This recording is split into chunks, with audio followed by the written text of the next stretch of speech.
Today, we're breaking down a result that few Manchester United supporters will want to remember. Hull City 2, Manchester United 0. This was not a match where United simply lost because of one unlucky moment.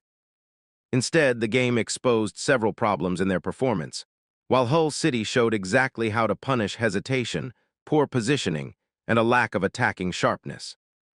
Hull City got their first goal through Semi Adji in the 17th minute, before Nobel Mendy doubled the advantage in the 38th minute. From that point, United had plenty of time to respond, but they couldn't find a way back into the game. So let's look at how the match unfolded and why Hull City deserved this victory. The opening 15 minutes from the first whistle, the biggest question was whether Manchester United would take control through possession and attacking pressure.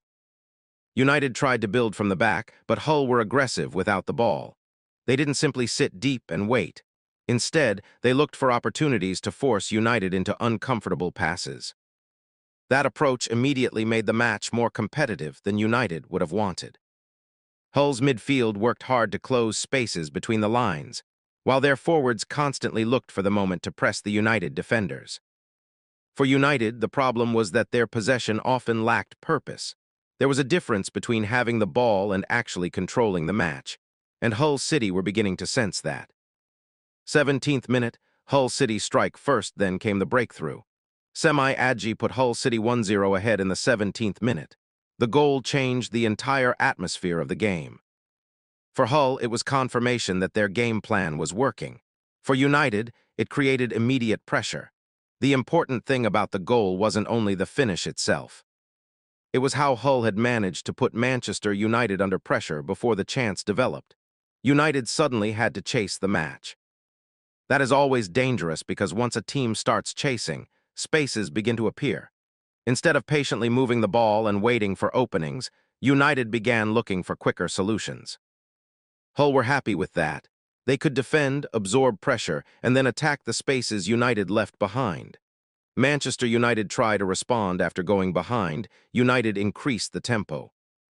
There were moments when United moved the ball quickly around the Hull defensive shape, but the final pass wasn't consistently accurate enough. This became one of the major themes of the match. United could get into promising areas, but promising positions don't automatically create goals. The final decision matters. Should they shoot? Should they cross? Should they play the extra pass? Hull's defenders were making sure those decisions became difficult. Every time United appeared ready to create something dangerous, Hull were able to get bodies behind the ball. And when United lost possession, Hull immediately looked for a counterattack. 38th minute, Hull doubled the lead, then came the moment that made the mountain even steeper. Nobel Mendy scored in the 38th minute to make it Hull City 2-0 Manchester United. At that point, United were facing a serious problem. 2 goals down before halftime against a team that was defending with confidence is exactly the kind of situation every visiting side wants to avoid. Hull had now transformed their defensive plan into an attacking advantage. United needed to score before halftime to change the momentum, but Hull refused to give them that opportunity. The home side went into the break with a 2-0 lead, and suddenly Manchester United needed something special in the second half. Second half response. The second half was always going to be about one question. Could Manchester United produce the kind of comeback required? United needed an early goal. A goal in the opening stages of the second half could have completely changed the match. Instead, Hull remained organized. They didn't panic. They understood that Manchester United would have to attack, which meant there would be spaces available for counterattacks. United pushed forward, but the more they committed players into attacking positions, the greater the risk became. Hull's defensive structure remained disciplined, and their players were willing to fight for every loose ball. Why United struggled, for me, the biggest issue for Manchester United was not simply a lack of chances. It was a lack of consistent attacking control. United needed to move Hull from side to side, create overloads, pull defenders away from their positions, and then attack the gaps. Instead, too many attacks became predictable. Hull could see where the next pass was going. That made defending much easier. Manchester United also needed more urgency in the final third. When you're 2-0 down, You can't afford to spend long periods moving the ball without creating a genuine threat. At the same time, United couldn't simply throw everyone forward because Hull had already demonstrated that they could exploit open spaces.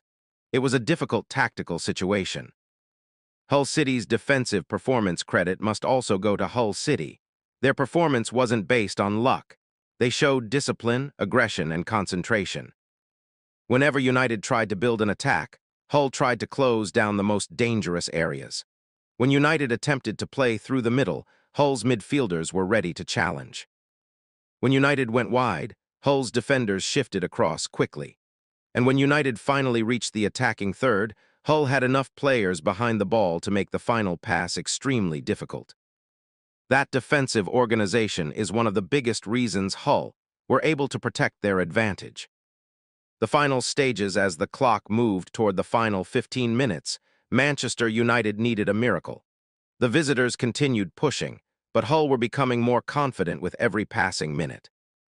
The home crowd could sense that something special was happening. United had possession, but possession without goals doesn't win matches. Hull had the two things that mattered most, the lead and the defensive discipline to protect it. United needed one goal to create hope, then they needed another to force a comeback.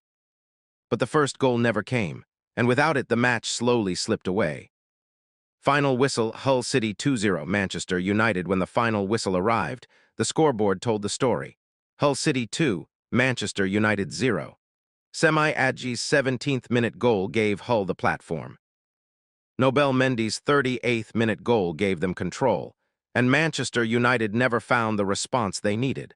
For Hull City, this was a statement performance. They showed that organization, intensity, and efficiency can punish even a much bigger opponent. For Manchester United, there are plenty of questions to answer. The biggest one is simple. Why couldn't they turn possession and pressure into clear scoring opportunities? That is the issue the coaching staff will need to examine carefully.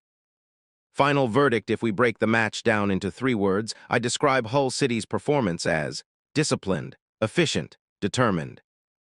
Manchester United, meanwhile, looked short of the attacking sharpness required to break down a team that had already taken control of the match. This result doesn't mean everything is suddenly wrong at Manchester United, but it does highlight weaknesses that cannot be ignored. In a long Premier League season, games like this can become extremely important. Hull City will take enormous confidence from this result. Manchester United will need to respond quickly. Because when a club of United's size loses 2-0, the next match becomes more than just another fixture. It becomes a test of character, and that is what makes the Premier League so unpredictable. If you enjoyed this match analysis, make sure you follow the channel, like this video, subscribe to the channel, and comment below with your thoughts. What did you think of Manchester United's performance? Was Hull City's victory fully deserved? And what needs to change for United in their next match? Let me know in the comments. Thanks for watching, and I'll see you in the next football analysis.